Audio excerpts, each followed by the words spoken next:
मेरा नाम रमन सर है। आज मैं 11th के बायोलॉजी का एक एंडोक्रीन ग्लैंड पैंक्रियाज के बारे में हम लोग डिस्कस करेंगे।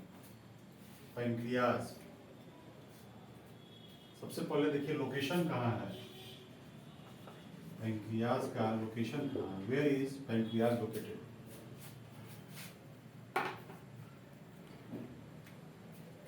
तो ये आपको लोकेटेड है inferior to stomach, inferior to stomach in the bend of duodenum.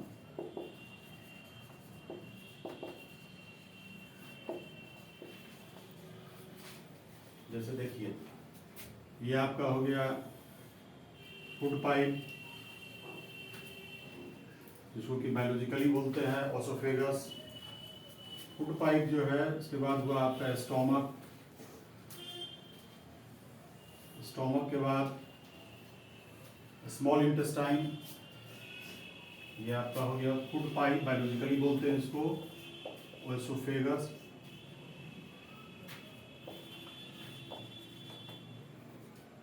ये हो गया स्टोमक, और ये जो बेंड है, ये bend, this is the first part of small intestine which is known as duodenum. देखिए भगवान नेचर ने क्या किया, भगवान जी ने इसी जो यहाँ पर स्पेस है, जो डिओडेनम का जो बेंड है, इसी बेंड में, इसी रफ स्केच हम बना रहे हैं पैंक्रियाज का, इसी बेंड में आपको पैंक्रियाज बनाया। ठीक है, इसी बेंड में रफ स्केच है डायग्राम का, पैंक्रियाज आपको बनाया। तो क्लियर हो गया लोकेशन, इंफीरियर टू स्टोमक। और देखिए टर्म है इंफीरियर, जो ऊपर के लिए होता है उसको बोलते हैं सुपीरियर, जो डाउनवर्ड की तरफ इंडिकेट करे उसको बोलते हैं इंफीरियर। तो ये आपका स्टोमक हो गया, स्टोमक के नीचे है इसलिए कहेंगे inferior to stomach. In the bend of duodenum, तो डिओडेनम जो बेंड कर रहा है, स्टोमक के बाद स्मॉल इंटेस्टाइन का एरिया आता है, तो डिओडेनम जो बेंड कर रहा है, इस बेंड में ही पैंक्रियाज है। ठीक है, अब देखिए, अब एनसीईआरटी की लाइन के थ्रू हम लोग पढ़ेंगे। फर्स्ट लाइन है कि पैंक्रियाज क्या है? Composite gland.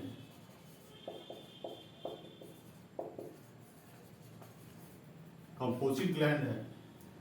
कंपोजिट क्यों कहा गया? वेयर अबाउट द वर्ड को कम्स, कहीं भी को वर्ड आपको आता है, को का मतलब होता है बोथ, जैसे को एजुकेशन, कहीं भी को वर्ड आता है तो को आता है दो के लिए। तो पैंक्रियाज देखिए नेचर का एक करिश्मा है, पैंक्रियाज में दोनों पार्ट है। Pancreas has got both endocrine part also and this has got exocrine part also. जैसे होता है, जैसे मान लीजिए रेडियो या कुछ भी होता है तो उसमें हम लोग न्यूज भी सुनते हैं, गाना भी सुनते हैं।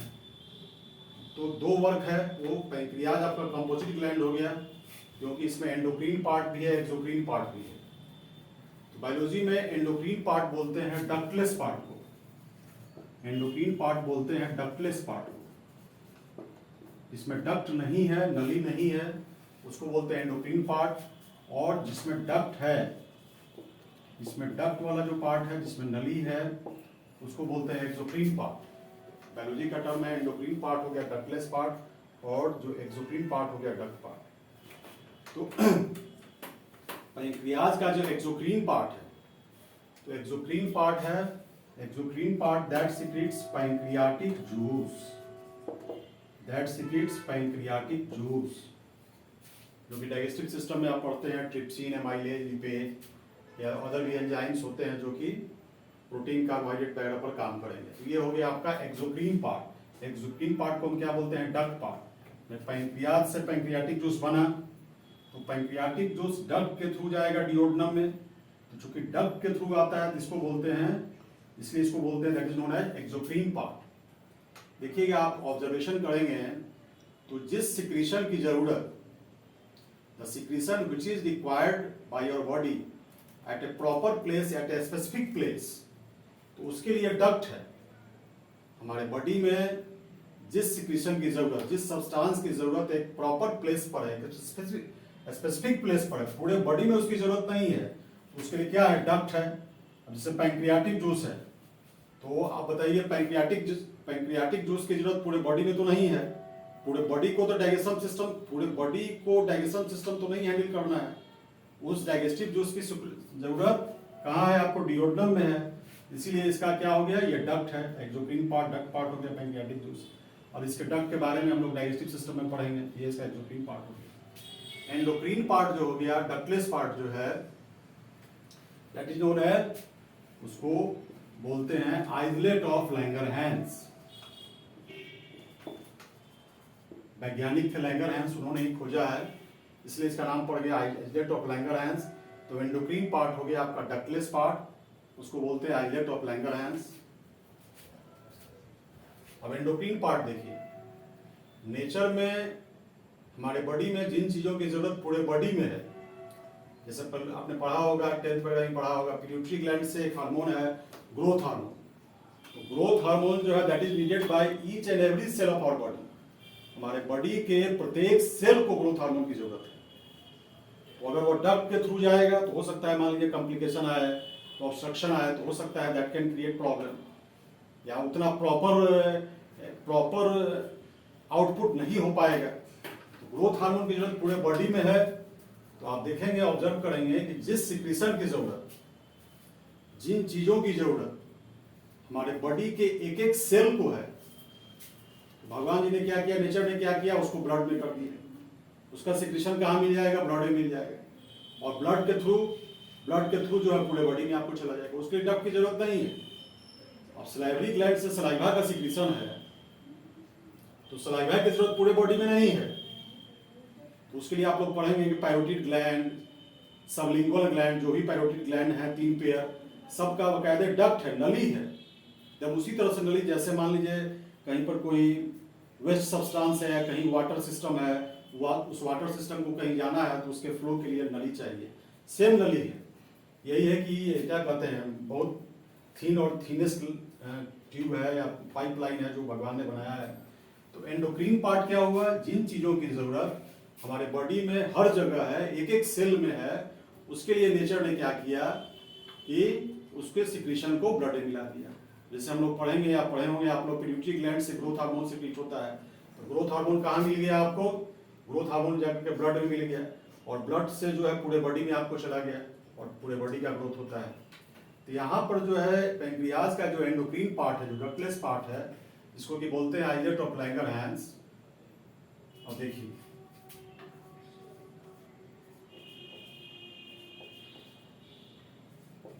रफ स्केच हम बना रहे हैं, ये सब आपका हो गया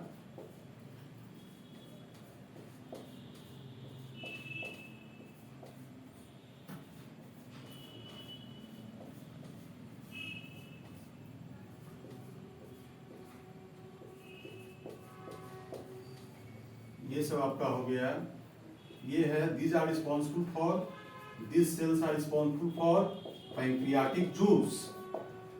और जो मिडिल पार्ट है, उसी में आइसलेट ऑफ लैंगरहैंस होते हैं। इसमें की सेल्स होते हैं जो आप लोगों को पढ़ना है 12th में, अल्फा सेल और बीटा सेल। ये डायग्राम आपका रफ स्केच है। तो अल्फा सेल और बीटा सेल जो है, यही आपका आइसलेट ऑफ लैंगरहैंस हो गया। और उसी में आपको अल्फा सेल और बीटा सेल तो 4 होते हैं, लेकिन 12th में आपको 2 ही सेल पढ़ने, अल्फा सेल और बीटा सेल। और एक करीब 1 to 2 million islet of Langerhans होते हैं।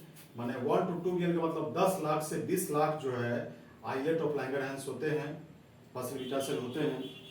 तो अगर आप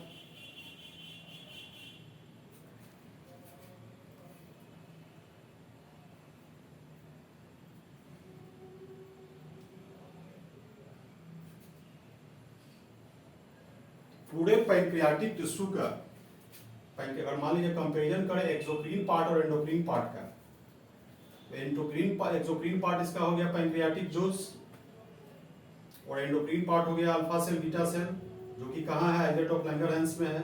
अल्फा सेल बीटा सेल कहाँ है, आइलेट ऑफ लैंगरहैंस में है। तो पैंक्रियाटिक जूस वाला जो पार्ट है वो उसका जो सेलुलर पार्ट है वो आपका ज़्यादा है। केवल पैंक्रियाटिक टिश्यू का 1 से 2% पार्ट ही आपको आइलेट ऑफ लैंगरहैंस है, जिसमें कि अल्फा सेल और बीटा सेल है। अब देखिए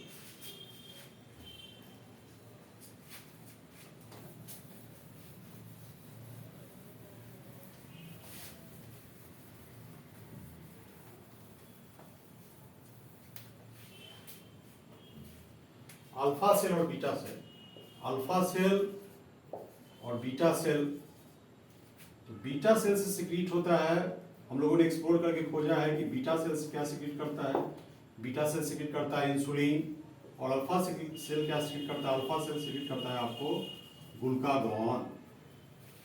बीटा सेल जो है that secretes insulin, and alpha cell जो है दैट सिक्रीट्स ग्लूकागॉन।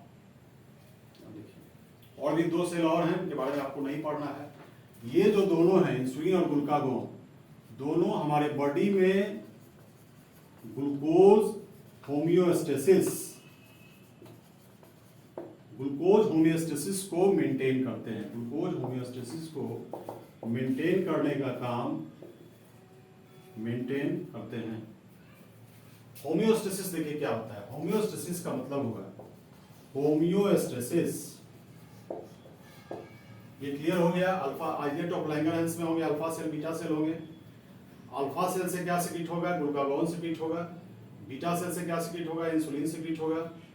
और दोनों का क्या रोल है, दोनों जो है दोनों मिलकर के ग्लूकोज होमियोस्टेसिस को, या आप कह सकते हैं ग्लूकोज मेटाबॉलिज्म को मेंटेन करते हैं। कहने का सेंस ये है कहीं ग्लूकोज ज़्यादा हुआ तो उसको कम करेंगे, कहीं ग्लूकोज कम है तो उसको बॉडी के जितना रिक्वायर्ड है उसके लेवल में लाएंगे। तो देखिए होमियोस्टेसिस क्या है। होमियोस्टेसिस को अगर हम लोग टेक्निकली कहें तो लिखा जाता है homeostasis is maintenance of internal environment. Maintenance of internal environment को हम बोलते हैं होमियोस्टेसिस। एक्सटर्नल इन्वायरमेंट में देखिए what is the difference between external and internal environment. हमारा बॉडी जिसके कांटेक्ट में है, एयर के कांटेक्ट में है, तो वहाँ क्या एक्सटर्नल इन्वायरमेंट है। हम लोग एयर लेते हैं तो from where do we inhale air, तो एक्सटर्नल इन्वायरमेंट से लेते हैं। लेकिन जिस इन्वायरमेंट को हम फील तो कर सकते हैं लेकिन देख नहीं सकते, the environment of our body about which we can feel but can't see. और जैसे लीवर का मूवमेंट, पैंक्रियाज का वर्किंग, पैंक्रियाज का फिजियोलॉजी, या डिफरेंट जो बॉडी के अदर ऑर्गन्स है, लीवर का वर्क, किडनी का वर्क, तो कुछ कॉम्प्लिकेशन होगा तो उसको हम लोग फील कर सकते हैं। लेकिन बॉडी के अंदर वो कैसे, हाउ दे आर वर्किंग, ये हम लोग उसको नहीं देख सकते हैं। तो इंटरनल इन्वायरमेंट देखिए, नेचर ने कहा जाता है कि nature has infused all its resources to create human being. Human being को बनाने में नेचर ने अपने सारे रिसोर्सेज को लगा दिए, भगवान ने बनाने में सारे रिसोर्सेज को लगा दिए हैं। तो देखिए आप पढ़ेंगे ह्यूमन फिजियोलॉजी में, जैसे ही ब्लड प्रेशर बढ़ेगा तो सिस्टम, हमारा बॉडी सिस्टम उस तरफ मूव करेगा कि जिससे कि ब्लड प्रेशर नॉर्मल हो जाए। ब्लड ग्लूकोज अगर बढ़ता है, मान लीजिए कि suppose that blood glucose increases in our body, तो our body will behave in such a way so that glucose level could be brought to normal condition. तो हमारा जो बॉडी है हमेशा वर्क करता है कि हमारे बॉडी का जो स्टेडी स्टेट है, जो नॉर्मल स्टेट है, जो हेल्दी स्टेटस है, उसको मेंटेन कर सके। हमारे जो बॉडी के जो सिस्टम काम कर रहे हैं, लीवर, किडनी, डिफरेंट जो ऑर्गन्स काम कर रहे हैं, वो बॉडी के हेल्थ को मेंटेन करने के लिए काम कर रहे हैं, बॉडी के हेल्दी स्टेटस को मेंटेन करने के लिए काम कर रहे हैं कि भाई कभी तबीयत खराब नहीं हो। तो ये इंटरनल इन्वायरमेंट मेंटेन रहेगा तो क्या होगा, हमारा जो तबीयत है, हमारा जो वेल बीइंग है, हमारा जो वेलनेस है वो मेंटेन होगा। और उसी को वेलनेस को हम बोलते हैं होमियोस्टेसिस। समझ गए? इसीलिए टर्म क्यों होमियोस्टेसिस दिया है। होमियो का मतलब ही होता है सेम, आप पढ़े होंगे केमिस्ट्री में, बायोलॉजी में। होमियो मतलब होता है सेम, और स्टैटिक्स जो वर्ड है, दिस कम्स फॉर बैलेंस। तो दोनों जो टर्म है, होमियो में आता है सेम के लिए, आप पढ़े होंगे होमोजीनियस मिक्सचर, हेट्रोजीनियस मिक्सचर, और स्टेसिस वर्ड भी बैलेंस के लिए, सेम के लिए आता है। तो होमियो भी सेम के लिए, स्टेसिस भी सेम के लिए, बैलेंस के लिए है। तो जो इंटरनल इन्वायरमेंट का बैलेंस को मेंटेन कर सके, चाहे वह यूरिया का लेवल हो, चाहे ग्लूकोज का लेवल हो, चाहे ब्लड प्रेशर का लेवल हो, जो जिसके कारण मेंटेन रहे, तो उस सारे एक्स उसको क्या बोलते हैं, होमियोस्टेसिस। हमारा बॉडी किस लिए वर्क करता है, सिंस मॉर्निंग क्या कहते हैं, ऑल द टाइम, कि हमारे बॉडी का होम्योस्टेसिस कभी डिस्टर्ब नहीं हो। समझ गए? तो उसी तरह से यहाँ जो ग्लूकोज का होम्योस्टेसिस है, मान लीजिए कि ग्लूकोज का लेवल बढ़ गया, ब्लड में बढ़ गया, तो उसको मेंटेन करने के लिए कौन वर्क करेगा? आपको परेशान होने की जरूरत नहीं है। इसीलिए देखिए 2 हार्मोन है, एक हार्मोन नहीं है, ग्लूकागोन भी, इंसुलिन भी है।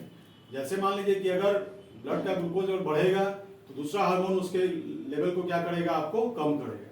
तो दोनों मिल करके फाइनली जितना ब्लड में ग्लूकोज का लेवल होना चाहिए, जो हमारे हेल्दी स्टेटस के लिए, नॉर्मल लिविंग बीइंग के लिए जरूरी है, उस स्टेटस को मेंटेन करने के लिए ग्लूकागोन और इंसुलिन काम करते हैं। तो इसलिए हम कह सकते हैं कि अल्फा सेल और बीटा सेल के ग्लूकागोन और इंसुलिन जो है दोनों मिल करके both combine together to maintain the glucose metabolism या ग्लूकोज होम्योस्टेसिस।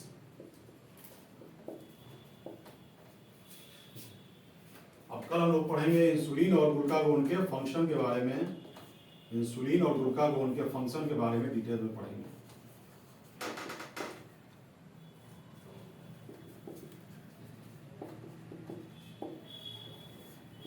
ठीक है, थैंक यू।